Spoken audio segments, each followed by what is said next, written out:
Welcome to the T. Vasselbaum Show. My name is T. Vasselbaum, and that's how people say it, and that's how I say it. Tim Vasselbaum. It's pronounced Vickelschelbaumer.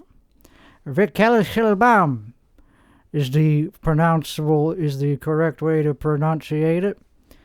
So we're here coming to you in the year of our Trump. Let's start over. Okay, welcome back to the Tim Vasselbaum Show, episode 118.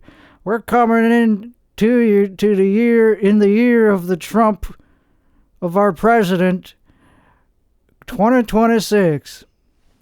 That is the year that we're coming to you here from. When we're coming in here to you from. It is not a special time in the year. It's 1 year into the second term of the President Trump's term, of the President Trump's presidential victoriations. So you can tell I'm a little bit rusted up in front of the mic here. I have not been stringing together sentences in front of people's faces. That'd be a little easier because I would know. That'd be way harder, and I can't even do this. It is in front of 0 people, just me. But I'm a tough audience. I'm a tough audience compared to real people. Real people, I don't care about. It's me who I care about. I could go up there, jerk off, and get a ton of people clapping at that. But it's me who judges myself, and that's why we're going to start over again. Okay, let's start it over. No, let's just get into the cock show. Let's get into the show. Cockatoo. So this is a real thing. This is a real thing. It's not just me just stringing. It's not just me failing to string words together. I can't do that, but that's not what matters. It doesn't matter if you can't string words together. All right, let's start for real this time. Okay, for real this time. Welcome back to the Tim Vasselbaum Show. This is episode 118. My name is Tim Vlushelhorn. Vlushelbam. Flashelblom. I don't know how to say it. I'm not from Europe. I wasn't born in Europe. I don't know how people say it. I don't know how to kill a hippopotamus. Okay, we're not gonna do rambly bullshit this episode. We got a lot to talk about. It's the first episode of the middle of the year. We already are in the second quarter of the year, pretty much. It's the first episode. That's when we like to start out. I'm not required to do this every week. I mean, every quarter, every month. Every quarter is when I'm supposed to do this. Once a quarter is pretty much the most I'm entitled. No, the most I'm required. I'm entitled to do it more, but my jaw would hurt, and I don't like. I have an older jaw compared to most people. My jaw, I crack it a lot because it's fun. I like to crack my jaw, like as if you were cracking your knuckles, and we don't got to talk about my health issues this early in the episode. Okay, so we're back. It's 118 times of doing this, but that was spread out over the past 5 years. Pretty much. 5 years. Almost, not that. Okay, 4 years. I don't know why I said. That was spread out over the past 4 years, so that's not that much. That's 30, 25 a year? Not even, it's 27 a year. You only did this 20, okay, big whoop. That's every 2 weeks on average, though. So that's not bad. I don't believe I've done it that often, to be honest. I didn't do this that often. Okay, let's just start over. Okay, so it's going to take me about 45 minutes of this before I get cooking into the spirit of the show, because I don't know what I'm doing. It's been a long time. I've not done a lot of drugs, so I can't use that as an excuse. I wish I was a drug addict So I could say, I've done a lot of drugs since this was last done. So that's why I can't do it. I forgot how to do it. It's not like riding a bike where you have to take a lot of drugs to forget how to do that. Riding a bike, I'm talking about. You could go 30 years without hopping on a bike, but then the second you hop on it, you could go right back to driving it without even using your hands or feet or the seat. You could just hover over the bike because that's the cerebellum. That's because it's your neurons just don't. They have more. You have more neurons. It's better at balancing than it is at talking. Talking is a modern invention by the human brain that we don't pay attention. You don't have to judge it for how bad it is because nobody's good at talking. Unless you're from Britain. Yeah, then you're good at talking. You have like, so what I did back then, yeah. It was always, I have done that before. I've done that. I don't know how they talk. But they have a better way of talking back over there, back then. Back when that was a place. They don't really exist anymore. Not to get into, I'm not going to talk about other countries' politics. Let's not deal with that. Foreign affairs. Even if we were at war with another country, I wouldn't talk about it. Like, I think we are actually at war with a couple countries. I'm not going to talk about it. That's their problem. That's Donald Trump's problem, and I only care about his domestic affairs, like when he goes to McDonald's or Whataburger. Fuck that, Whataburger, however you say it. It's a terrible chain it's bad quality food, so I don't really care how you say the stupid name of it. It's Whataburger. That's how I'm saying it. Hey, is that a Whataburger? And then some Texan asshole who lives here natively. That's not how you say it. Some Joe Exotic type guy. Like, that's how you say it. And they're not going to tell me how to say it. I'm not going to say it how they would say it. I'm just going to say, yeah, I'm not from here. I'm from New Jersey. I'm going to say, it's called Whataburger. Whataburger is that doing, is what a burger that was. That's makes sense. There's logic to that. You don't say, it's not called water. There's no water in the burger. It's not a water. It's not made of water. Is the point to make. So next time, this is never going to happen. This next time that I'm talking about is completely hypothetically not going to happen. But let's just say I didn't care if I got shot or punched in public. If somebody corrected me on saying what a burger, I believe I would start yelling, fuck off. No, I don't do that anymore. I don't curse anymore. It's not sexy. It's not attractive to curse frivolously when you're over 40, which I am. I'm pretty much in my mid 40s at this point because I don't exercise. And I'm not going to be different in my mid 40s, so I might as well say it doesn't matter how old I am.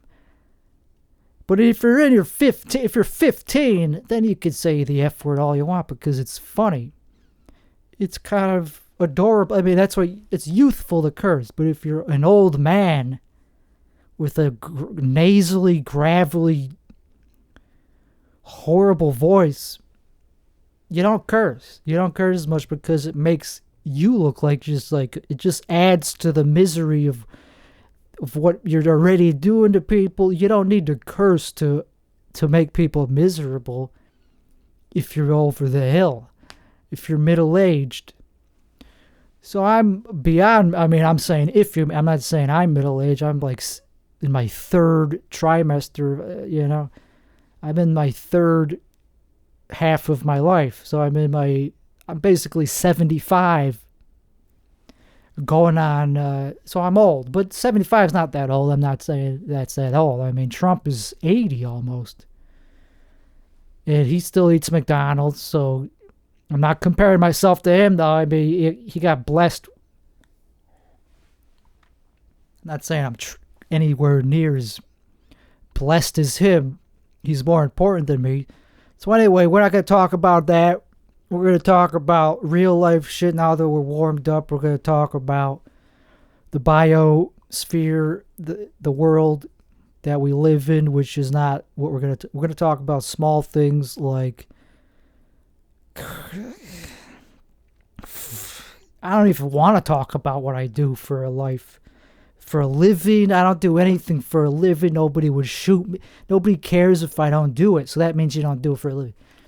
I have hobbies that happen to be fun, but they don't pay me a paycheck. Nobody cares if I stop doing them. Literally nobody in the world would bat an eye. So it's not really something I do for a living, but I do something besides sleep. And eat and drink tea. I'm a sober person from alcohol, not from anything else. I do everything else except for alcohol because that's the only one that was fun, and all the other ones just make you just want to do work. You know, they make you more spiritual, and that's why I am allowed to do them, because they're not addictive. You can't get addicted to methamphetamine. It just makes you go, oh, okay, I guess I'll work on this for today. I guess I'll clean my water heater out. Yeah, that's real addictive. So, and I don't know, I've never done methamphetamine. I've done crystal meth, but that's the pussy kind. I'm talking, I've never done the cool kind that comes that Hitler did in a pill form from a medical doctor. I've never done the cool kind. I've only done the kind that some teenager made in an attic. And that doesn't really count because it's not as pure. It's just not as good. And if you're a guy that does stimulants, you only care about the good shit. It's called chasing the dragon. Same with heroin. If you've done heroin, you probably haven't done heroin. You've only done the shitty kind that's just crumbled up paper. It's just a wad of some kind of tar. It just has tobacco mixed with opium with a little bit of morphine from some grandma's pill bottle. So it's in there, but it's ground up and mixed around, and it's expired morphine. You never really did heroin. If you did heroin, you gotta get it from a doctor, which is hard to do. It's called like diamorphine or something. So if you're a drug addict, you're not really a real drug addict unless you get it from a doctor. Like Michael Jackson, he got it from a doctor. He wasn't doing anything fun. He was just doing Propofol, which just makes you go to sleep, and it makes you unconscious. That's not something fun. He was doing it for work. He was doing it because he was a hard worker, so that's not really even addiction either. You're not addicted to anything if it doesn't give you pleasure. If you're doing it for the benefit of other people, that's not a drug. He was doing Propofol to go to sleep, to wake up, to be with his kids like a wholesome father, and to practice and rehearse for his concerts. He couldn't just sleep all day because he was up all night. Because he was a good person who cared about his fans, and that doesn't count. Same with anybody who does drugs that aren't fun. Okay, now we got that out of the way. I don't know. I was gonna say it as if it was like a good thing, but I totally made it look a lot worse by talking about all these other drugs. But I used to talk about that for real on this podcast. I used to say I'm sober for 3 years or whatever. Well, I don't really care about that. I mean, you could do your own thing if you like bragging. If you like bragging about your accomplishments or your milestones, if it helps you to put them on paper, to record them.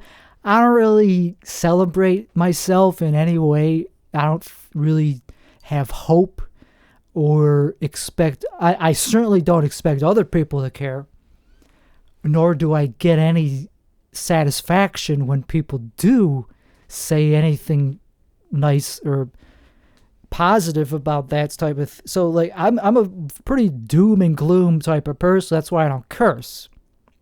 We already talked about this. If you're already make people miserable, you don't have to curse. Your ideas they stand up on their own, okay? Jesus Christ, why am I so bad at talking? I think it's because my mouth doesn't move as fast as I'm thinking. Because my jaw is very bad quality. The hinge, it's a bad quality hinge. So you gotta really, it's like working out just to go like this. So I cannot do a lot of things that people do, like talk, socialize, unless it's with sign language. That's also something it's too hard, man. I'm fluent in sign language, as you can see. That's fluent. That's fluent. I'm saying one word. This is just one word. It just means my hands are covered in jello and I would like to clean them off. That's what this means.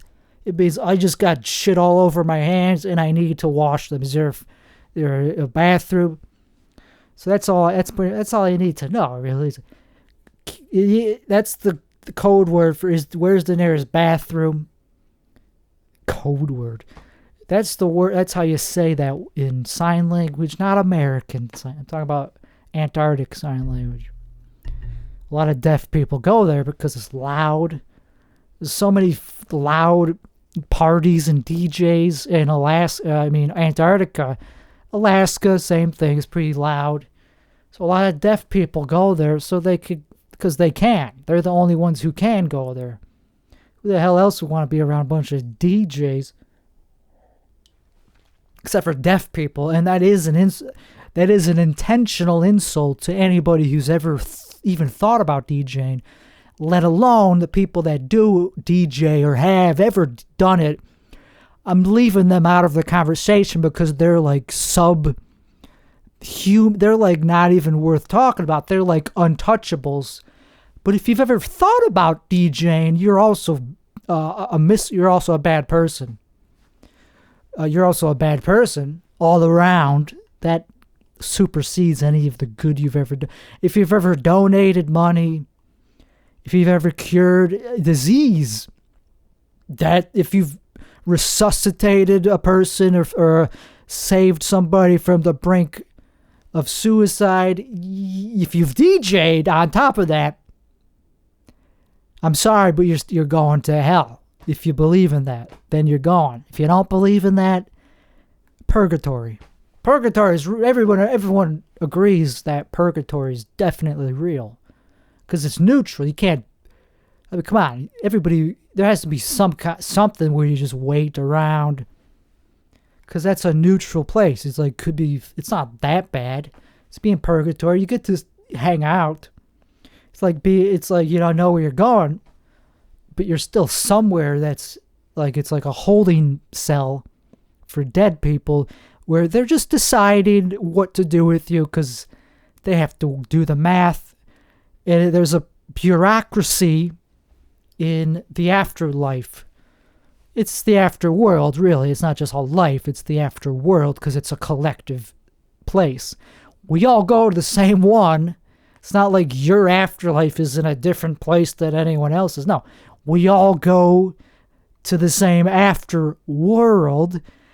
And some people, unfortunately, go to purgatory for like 80,000 years because they're not important enough to get the fast pass to heaven or hell. In that sense, it kind of does suck to just be waiting around for 80,000 years, being like, okay, where am I going? So anyway, because you're not important, there is a hierarchy of like if you had 80,000 followers on Instagram, you get a little bit faster attention. If you were a billionaire, obviously you get to buy your way to heaven or hell. If you want to go to hell, it's just that you get there faster. You can't really buy yourself into heaven. You can certainly grease the wheels. Could grease some palms. I like wheels better. You could grease the wheels. But if they have a price. Everybody has a price. They take bribes. There's such a thing as corruption in the afterworld. But if you're just a nobody who nobody liked, it wasn't on the map of any kind, wasn't a known name or influencer, didn't win at chess a lot, wasn't like a grandmaster at chess, wasn't a good cook.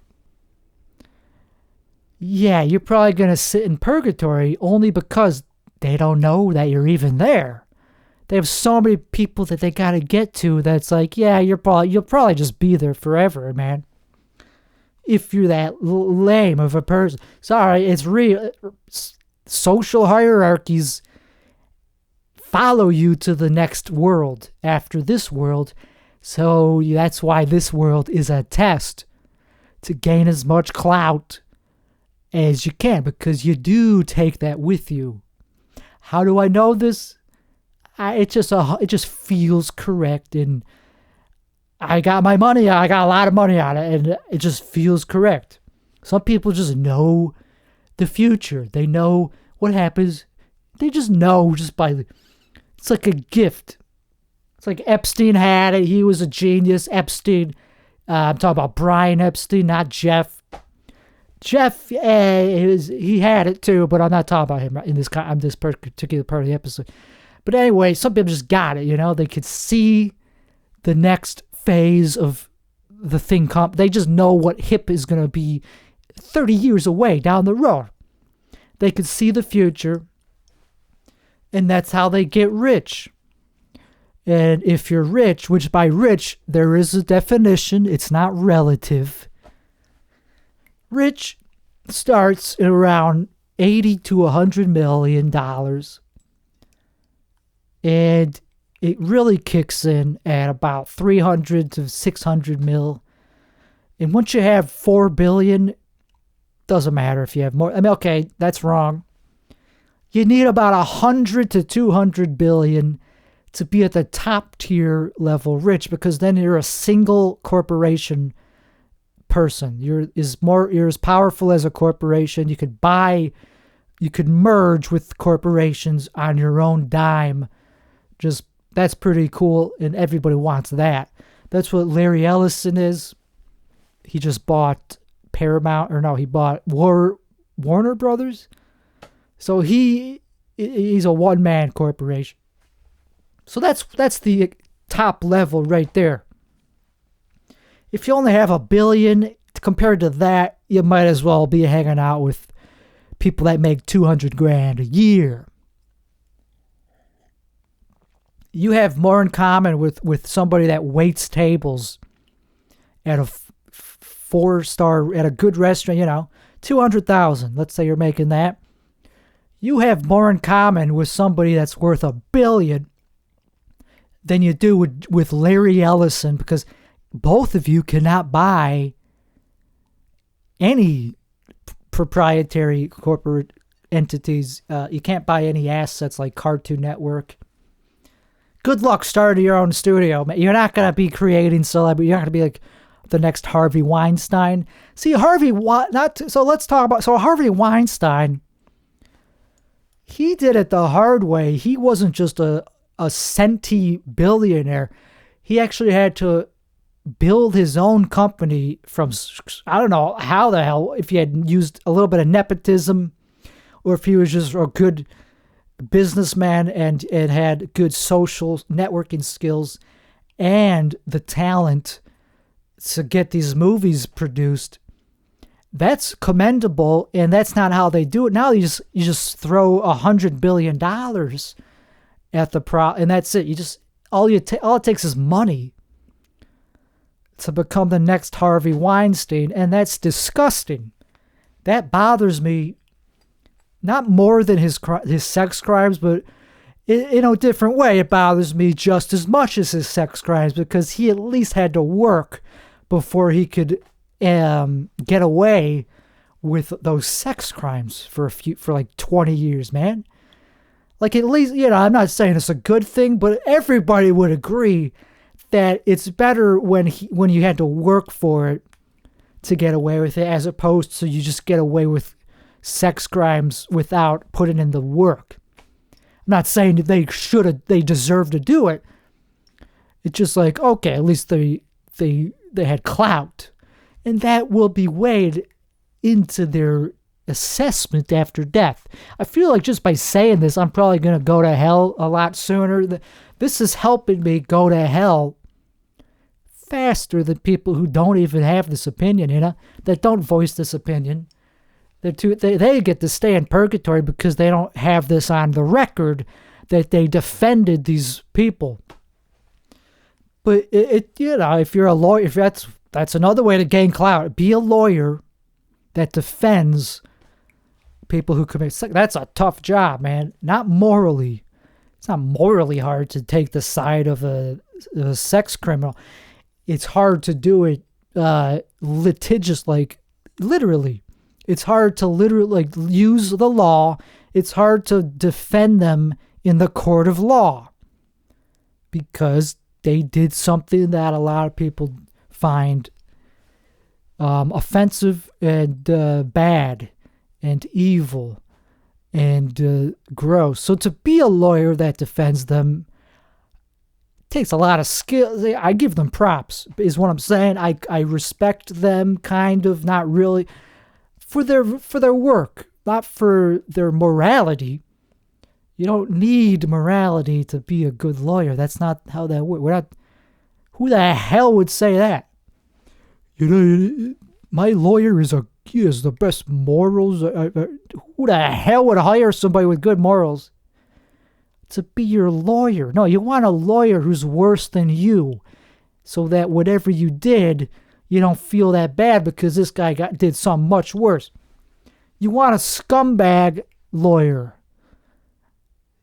I mean, who the heck? This is the least controversial thing you could say. This is making me go to heaven. This is like neutral. This is like making me lower on the waiting list because they're like, yeah, everyone's. That's not controversial. That's not a hot take. Which I'm sick of hearing people's takes on other people's takes, man. I don't like even the phrase bad take, or no one says good take. Ooh, good take. No one says good take. I'm tired of hearing these peons go, oh, horrible take, horrible. Yeah, well, no one asked your take. That's why you're insulting somebody else. That's why you're judging other people. Because no one asked for your take. So the best you could do is go, oh, that guy who's better than me has a horrible take. Yeah. Well, we'll let you know when we care. No one who people care about says bad take. Have you noticed that? It's always people that no one cares about says bad take, bad take. Yeah, because no one cares about yours. People that have clout, they're not complaining about other people's takes. They just go, yeah, fine, yeah, check.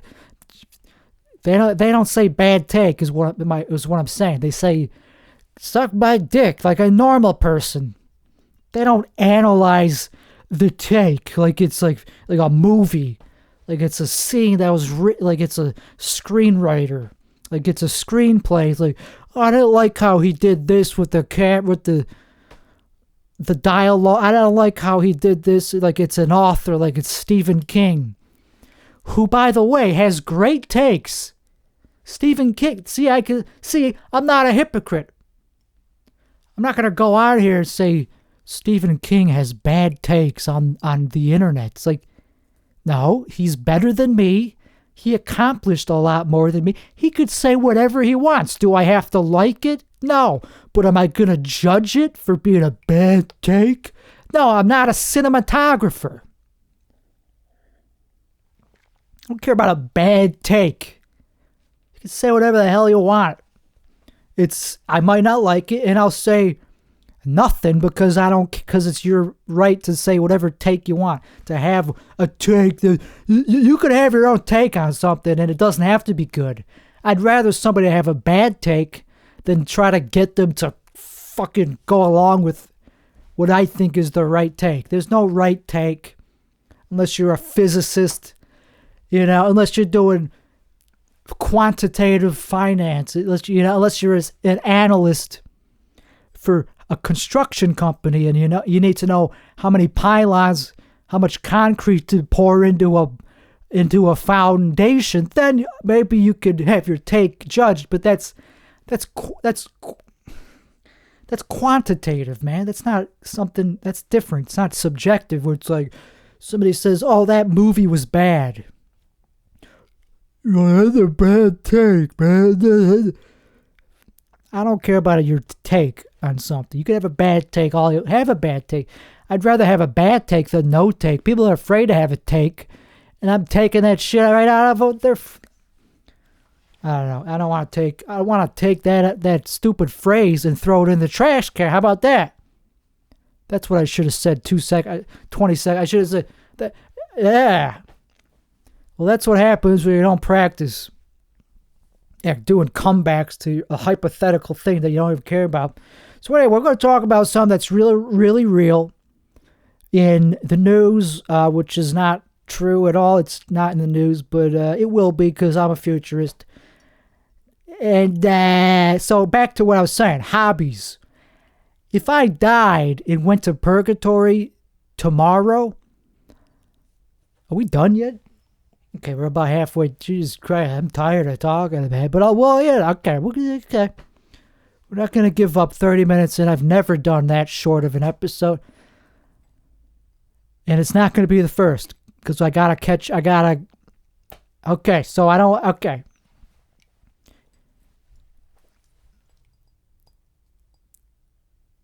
Hobbies that pay money.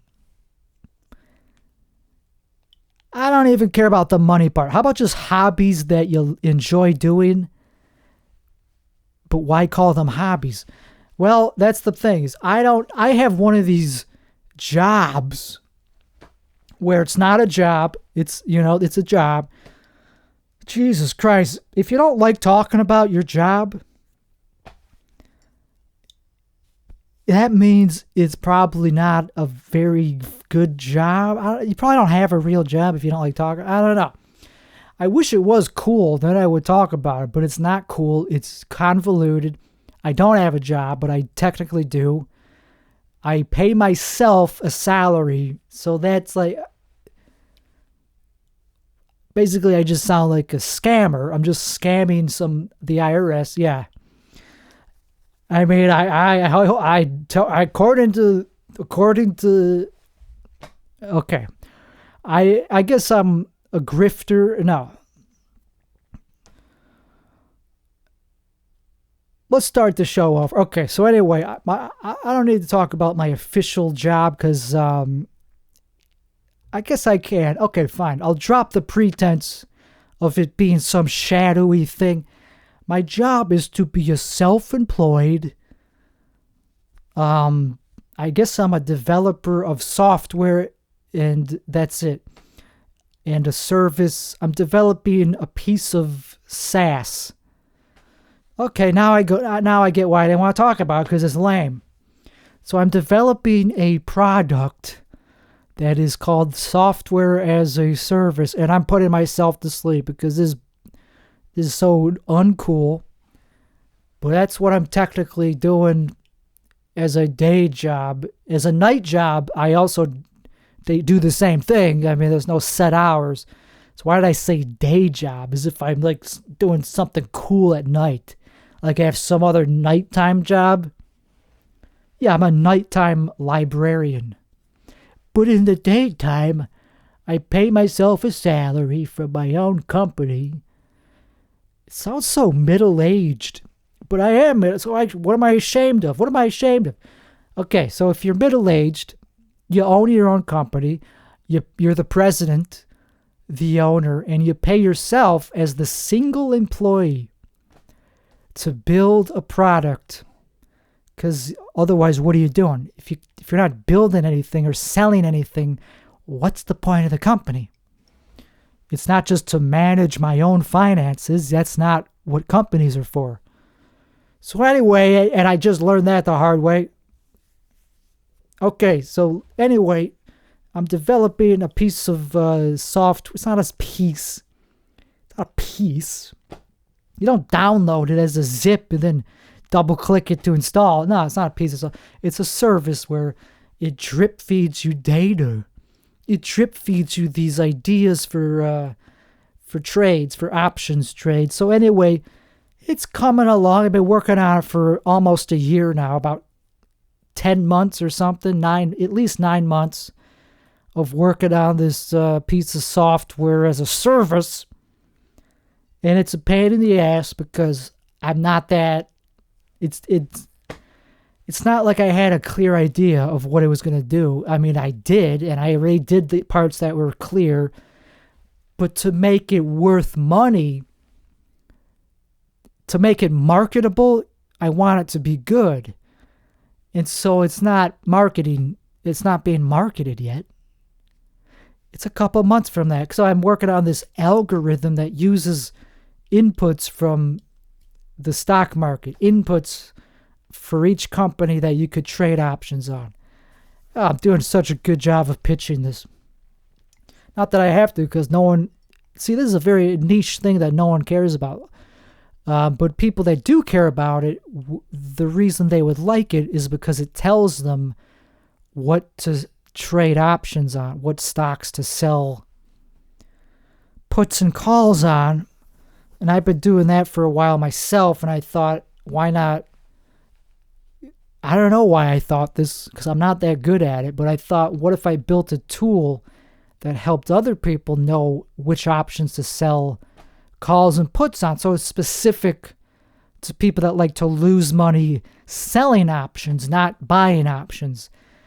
So it's very specific for this for a type of trader that likes to take risks selling options. And none of this matters because I'm not going to put keywords in the description of this stupid podcast. I don't want this to be known what I'm doing. I don't want this to be shared or anyone to know about this or to watch it. You know, I like to just record it and then that's it. I don't upload it. So if it gets uploaded, please tell YouTube to take it down. Okay, so I'm doing that for 9 months, and why am I talking about this? I don't know.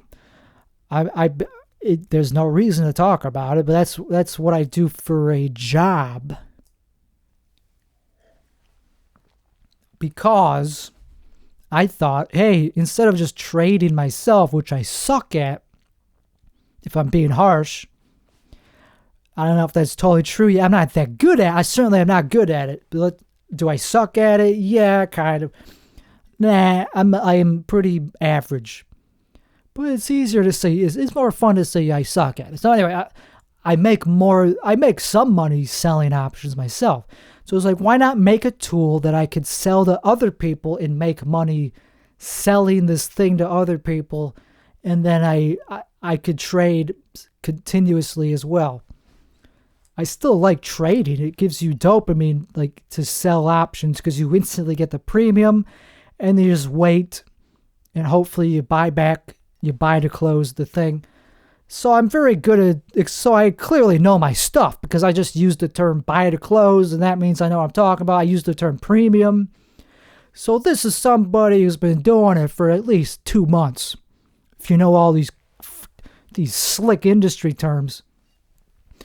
So I'm addicted to AI, and I've been using AI to vibe code the entire app, and the vibe has definitely shifted towards pain. It's a vibe. It's a painful vibe. Just because it's a vibe coded app doesn't mean I had fun doing it, and it's fine. It's decent quality, but it's not good enough to sell yet because the main point of it is to rank tens of thousands of possible trades every day Every day, as soon as the market opens, we scan all these symbols, 5,000 symbols of stocks and ETFs that are optionable.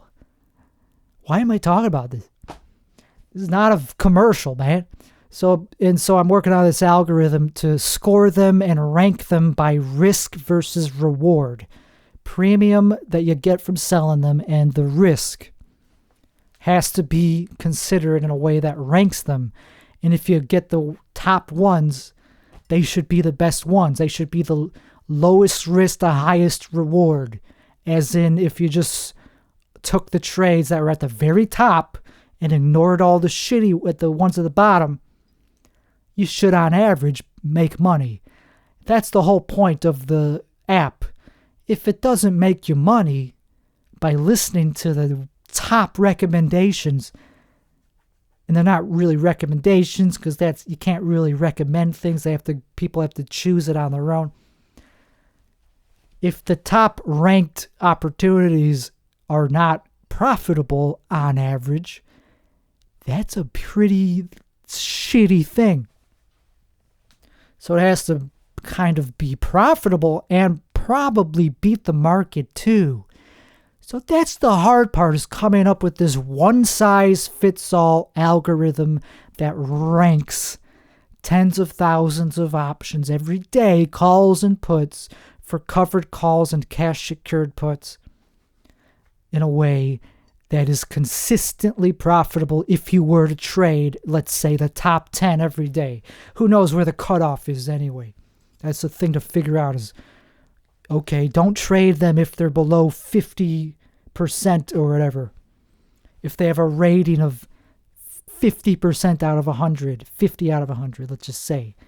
It's on a scale of 0 to 100. So the top, if it's 90 or above, I would hope that's an A+ score, or at least an A, and that should mean all of those would be profitable, and they certainly might not be, because the market could change very quickly. So good luck. Good luck doing that, is what I'm saying. I mean, nobody really does this. I mean, they do. I guess people do this, but it's usually with just more with stocks, or they definitely do signals. Trade signals is a big industry that people charge a ton of money for. It's like, I'm a guru. If you follow my trade signals, you will be rich. And they charge like $10,000 a month or some crazy thing, some bullshit.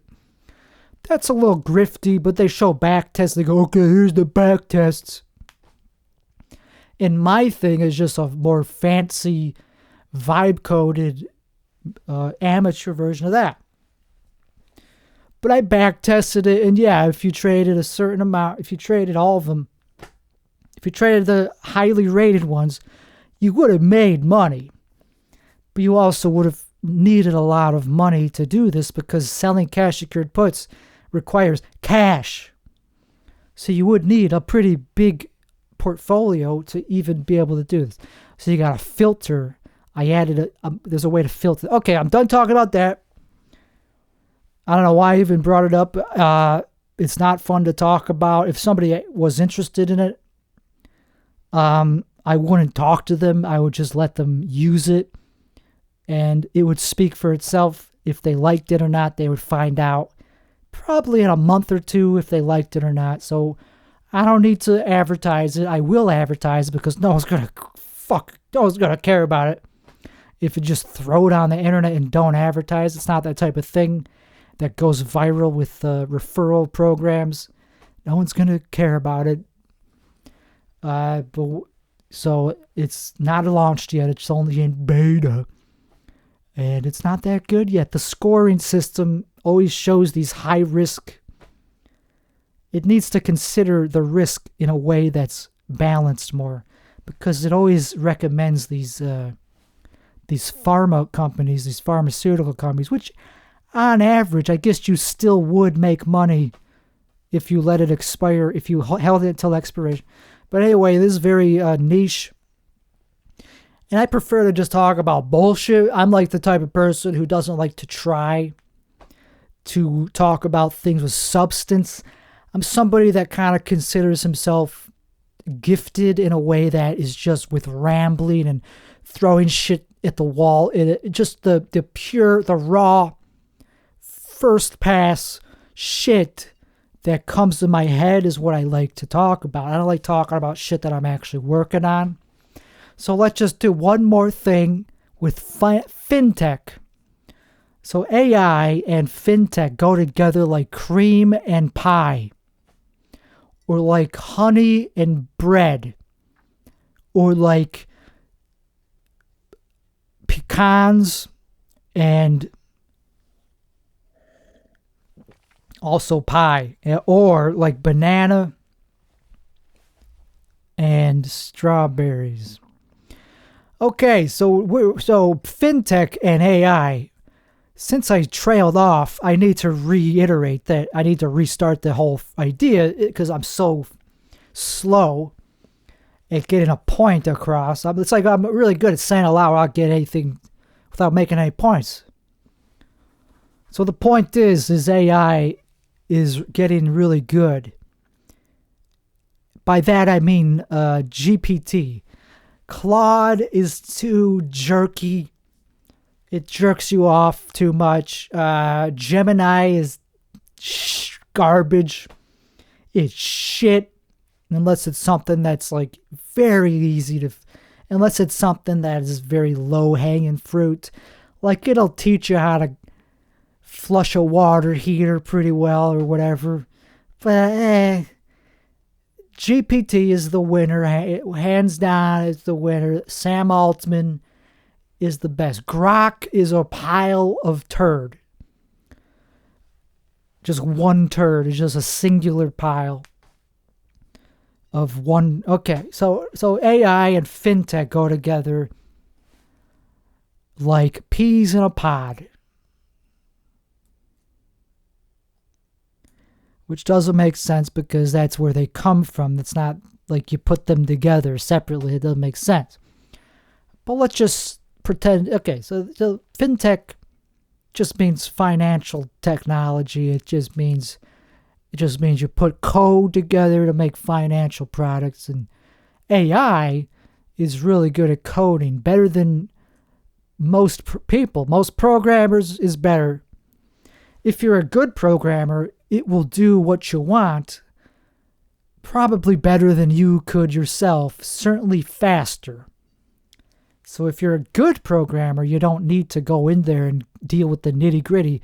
You just tell it, hey, here's what I would do if I were actually not too lazy to do it myself. So can you just do, and it'll do a good job. So anyway, it is replacing a lot of programmers, but you still need somebody that knows what they're doing to make a good product. So it helps to have a programming background. So anyway, but I don't have a quant background. I don't have a finance background. Is that stopping me? No, because you can learn. I'm not that old of a dog where I can't learn new tricks. Is it painful and hard and... Yeah, but am I good at it? Am I making progress? No. But I'm trying to get good at Fintech or quantitative analysis. But I'm not good, and I won't ever be good at it, but I'm trying to, despite how good I am, I don't care.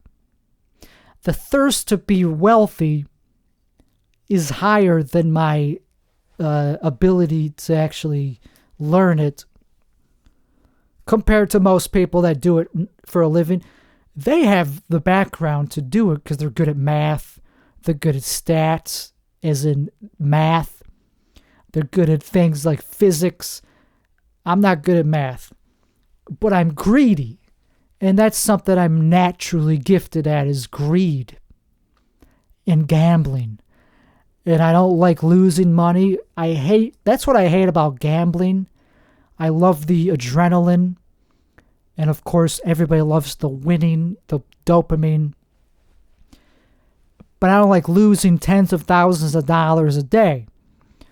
So that's why I'm using I'm using AI to help me design a system that is actually kind of based off statistics, I don't know, statistical analysis, machine learning. There's a lot of words for it. Gradient boosting is the technique I'm using. I'm not going to go more into detail because one of the things about being greedy is even if nobody's going to watch this, I don't even want to risk.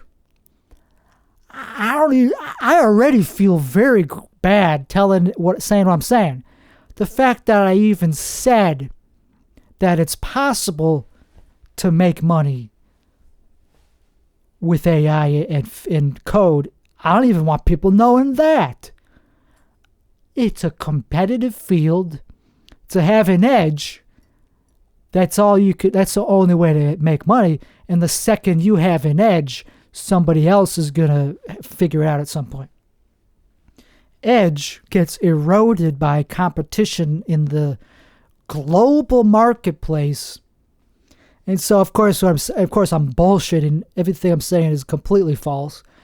I don't care if anybody knows exactly what I'm doing, because it's not going to make money.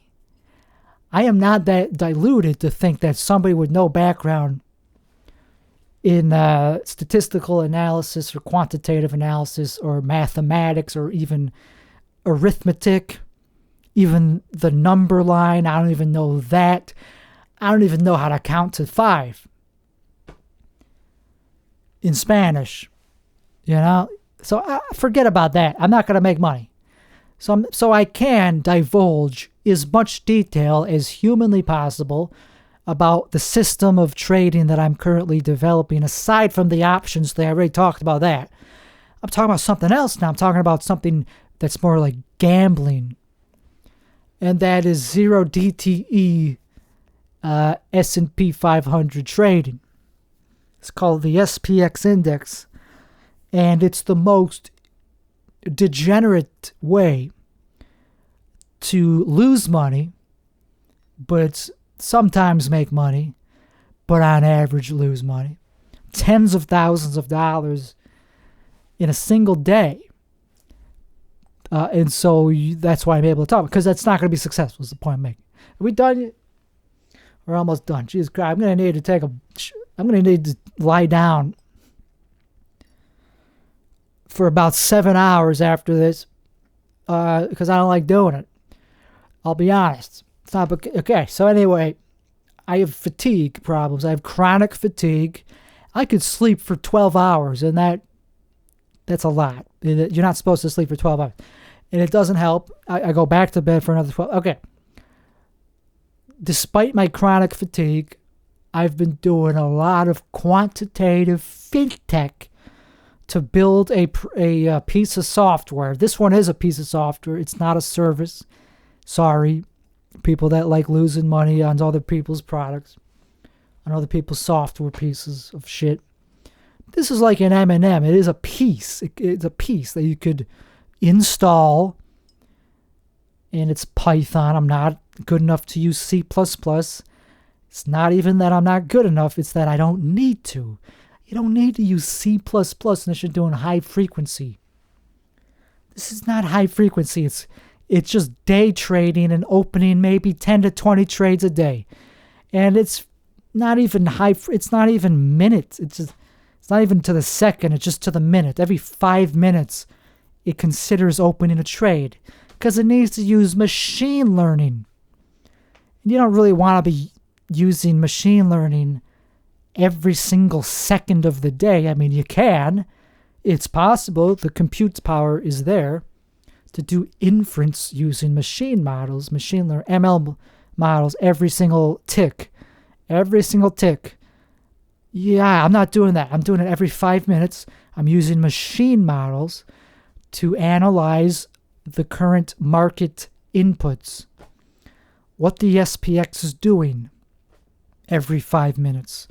And it uses historical data and real-time data to build a set of features, and it plugs them into these models that were trained on the past 2 years of data That's what I'm using now. That's just what I'm doing now. It'll change. I might go back to 3 or 4 years. Who knows?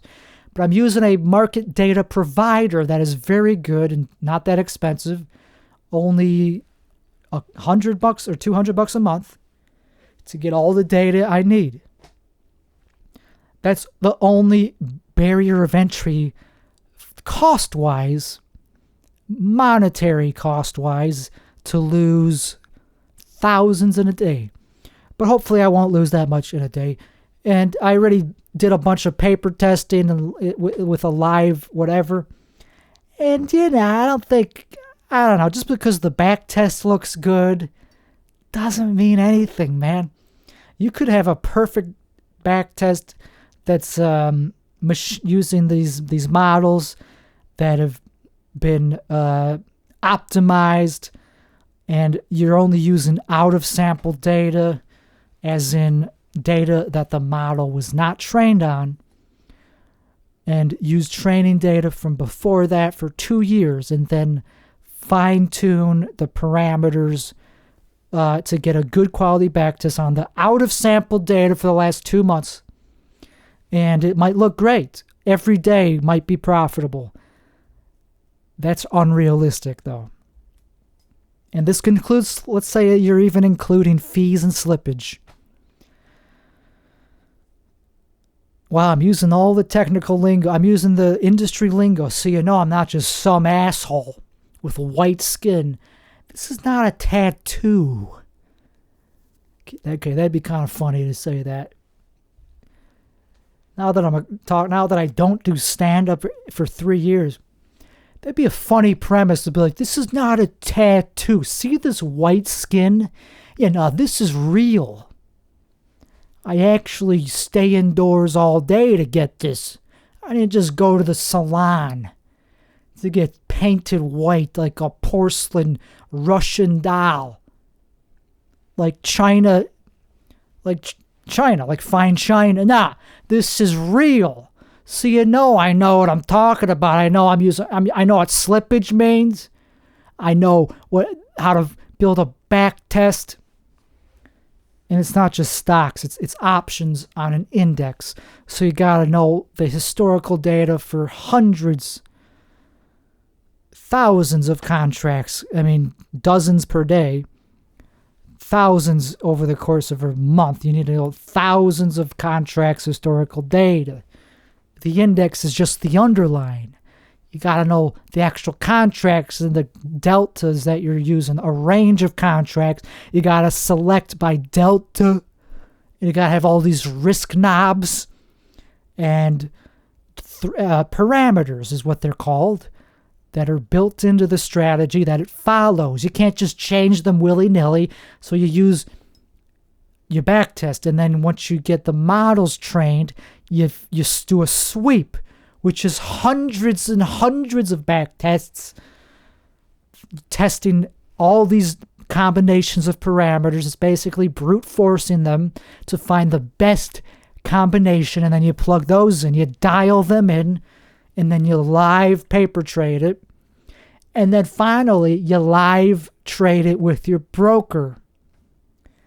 And then you start actually losing money. I see right now I'm just doing paralysis by analysis. I'm like a nerd, like a fucking hyper, like some nerd. A pussy, in other words, who's afraid to lose money. So they go through a couple months of back testing and forward walk testing, and they take a paper trade because they don't want to lose money in real life. So you're just doing with little paper, like paper mache, like in preschool. Remember paper mache? Yeah, that's for kids. Nah, so I'm doing live trading on Monday. As soon as the freaking market opens on Monday, I'm buckling up. And that's when the gambling starts for real. That's when I put the shit into action. I put the thing into the real test, which is trading on my brokerage account for real. It's going to be opening these credit spreads. bear credit spreads call and bull credit spreads decides the direction of the market. Okay, is it a good time? Without giving too much away, it doesn't matter if I give anything away, but it decides whether to go up or down, what the market's doing. It doesn't use indicators. It uses things that do what indicators would be redundant, because I'm using features that already account for the action, for where the price has been, the volatility, and that already is what that's the same thing as indicators. So it doesn't use like the EMA or the RSI or the MACD or the volume. What is it? There's one called that uses volume. I don't have access to volume. It's SPX. It doesn't give you volume. So anyway, it just uses features that are mostly based on the volatility, the at the money volatility. If you don't know what this is, look it up. You got the internet in every country now. We got the internet everywhere. And realize, and the VIX uses the VIX. And that's about it. I mean, it doesn't use that many features that are hard to get access to. It doesn't use the order book at all. It doesn't use order flow. I don't even think it uses trade history. That would be expensive, and also it only does it every 5 minutes, and that changes every microsecond. You get order book data. It doesn't use imbalance of order book data. That'd be cool to have access to that, but it's expensive.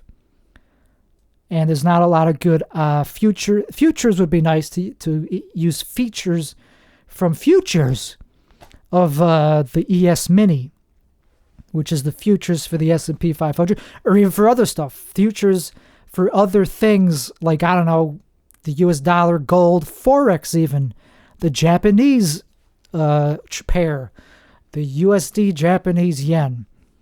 Forex pair might even give me a little bit more edge. You want to squeeze out as much, even a few percentage better that the models get from these inputs. You want as much as you can get. But it's not using anything that sophisticated. It's just using stuff that anybody could get from very cheap APIs that any computer could use. So it's not very sophisticated, but it's still something that I couldn't do on my own. I'm not smart enough to do this on my own. I used GPT 5.2, not Codex, just regular ass GPT 5.2, but on hard mode. It's on deep thought mode or whatever it's called. So high mode, that's what it's called. It's on high mode, so it does cost a lot of. It costs like over $300 a month is what I'm spending just on GPT. I'm a pretty relatively hardcore user of AI LLMs, and I don't have schizophrenia, so I'm not that into it. I'm not that hardcore because I'm not using it for schizo type stuff like figuring out the secrets of the universe. Physics, I do still do that sometimes. I've used it to try to solve physics problems and philosophy problems and neuroscience. I did a little bit of that, figured out I can't contribute anything to neuroscience. I learned everything that is possible to learn, and nothing new came out of it. Other than that, I go, okay, I don't know what I'm doing. That's what I learned. I don't know what I'm talking about. That's what I learned with neuroscience. But it's fun to do. And it's I don't know how people are not addicted to AI.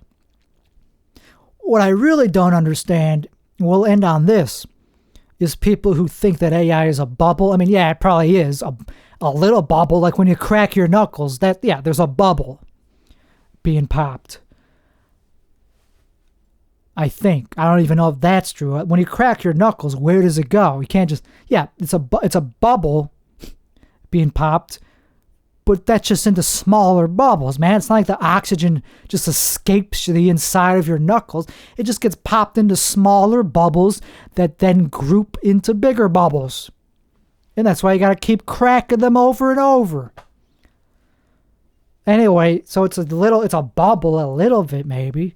I'm sure there will be a correction, not like a crash, like a huge, and if there is a crash, that'd be awesome.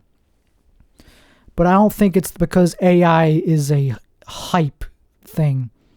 Is like the Tamagotchi. That's people who I really have contempt for. Is people that compare AI to like the Beanie Baby. Like, are you? I hate to use the R word, but are you really that dumb that you think AI is just a thing like the Beanie, like a hype technology? Like it's just something from big tech that they're jerking around that doesn't solve major gaps in people's intelligence, in people's utility of their lives. You don't think it helps people's lives by like a incredible like trillions of dollars worth of time? You don't think it saves people's time? And I mean, the fact that it kills people's jobs, that's not hype. If you don't need to hire somebody that you used to need to hire because you could just whip up a web page that looks professional in 10 seconds, you don't think that's something that's going to stick around? You don't think if it teaches you how to clean your air conditioner, your freaking air conditioner or whatever, your anything around the house, if you don't, I have contempt for those people that go, and I really have contempt for programmers that don't like it, because they just look so insecure. It's like, man, you're a fossil. Yeah, I get it. You're a computer engineer. You're a software engineer. Of course, you're insecure that you're gonna lose your job. Doesn't mean it's not true. It doesn't mean it's not good. Just because you have contempt for it doesn't mean it's not going to take your job. It's going to take your job. I have been a computer programmer or a web developer, more specifically. I'm a web developer. I've been doing that for 23 years, and I don't have any insecurity because I also realize that I don't really care. I'm not that good at it, first of all. It's because I've been doing it for a while. Doesn't mean I was that good at it. And I didn't like spending hours and hours doing simple things. Of course I like AI, man. AI does a better job, and if it doesn't, you could just tell it the right way to do it, and it will. There's no programmers that are better than AI that don't learn from AI. I'm sorry, they just don't. I hate when they just try to downplay. They go, yeah, it's good for boilerplate stuff, but when you really have a bug, it's not. Yeah, no, it's good for that too. It's good for debugging too. It's good at everything. It doesn't matter how complicated your app is. If it's a million lines, yeah, it's now good enough, even for that, if you're using the expensive models. I mean, it's ridiculous. So I have contempt for people that have contempt for AI and that still go outside the house because they're not addicted to it. You know, if you're not addicted to anything, what are you doing? If you're not a drug addict, if you're not addicted to AI, if you're not a gambler, I don't want to have nothing to do with it. You're obsolete. This society that we're in is designed for you to thrive as an addict, not just as like some guys. It's just I can't even think of an occupation that doesn't involve being addicted. And by occupation, I just mean thing to do, just things to pass the time. Like Netflix, that's an addiction. YouTube, that's an addiction. But people who just aren't addicted to things, they just go out and do normies. They just have like a variable life where there's variance to their day. Like, oh, today I'm just going to the park. Tomorrow I'm doing jumping jacks. The day after that I'm going to a wine tasting, and the day after that I'm going to a climbing wall, an indoor climbing wall. The day after that, I'm going to the Daytona 500. The day after that, I'm going to a sewing class. And the day after that, I'm going to go to a coffee shop just to hang out. And then the day after that, yeah, if you have a variable life, or the day after that, I'm going kayaking. You are not long for this world, my friend, because we do not have much room for people that just have vibes. For people that just go, oh yeah, you know, I have a lot of different hobbies. I just live my life where every day I do something a little. No. This world was meant for people that only go kayaking. People that are deep in debt because their hobbies are holding them in this deep depression and debt. It's better to be depressed and have a purpose than be happy. It's just kind of, oh yeah. I like to I have a dog, and I sometimes go to the beach, and I like to play, I like to go, I like to go to church. No, you people that are meant to be here in this society, they only go to church.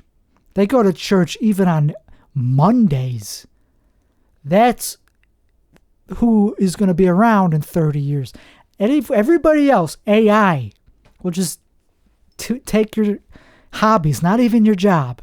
No one said that it's going to take your hobbies even, because there's not going to be a way to do those hobbies because AI will do it better. And no one wants to see somebody worse at AI. Okay, that was stupid. That was a stupid way to end the show. But I stand by it. I can't explain how that makes sense right now.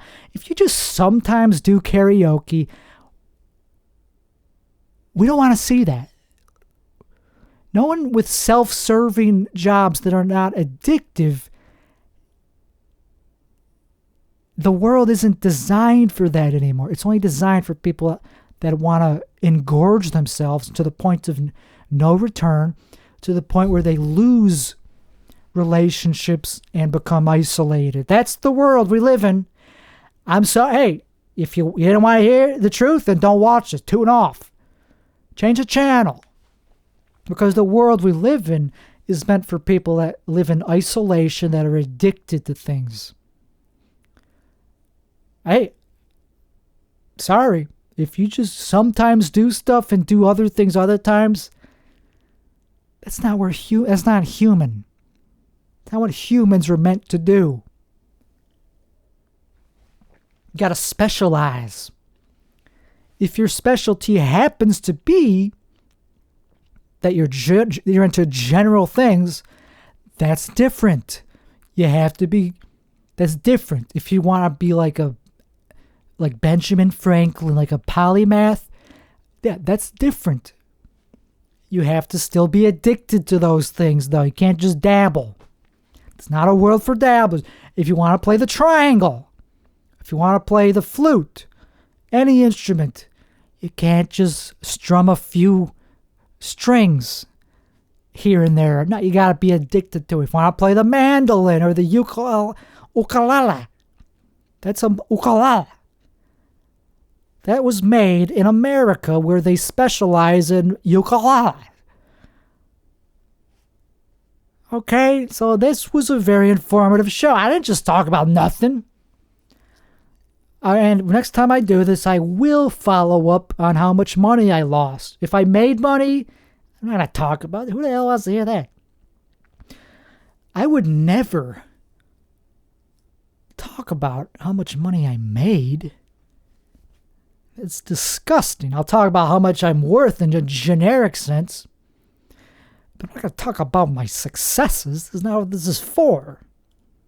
People that are doing well, get the hell out of here. Go. Tell it to the AI. Tell it to Gemini. That's who cares about that. Other people don't want to hear how you're doing well. You know? So I'll talk about how much I lost to the exact cent. To the dollar. Who cares about cents? Trump got rid of pennies, so don't that means you're too poor. If you care about cents, you're broke. If you care about getting change at a coffee shop, I'm with you on that. They shouldn't give you change unless you pay in cash. If you're paying a credit card, you should get change, but don't talk about it.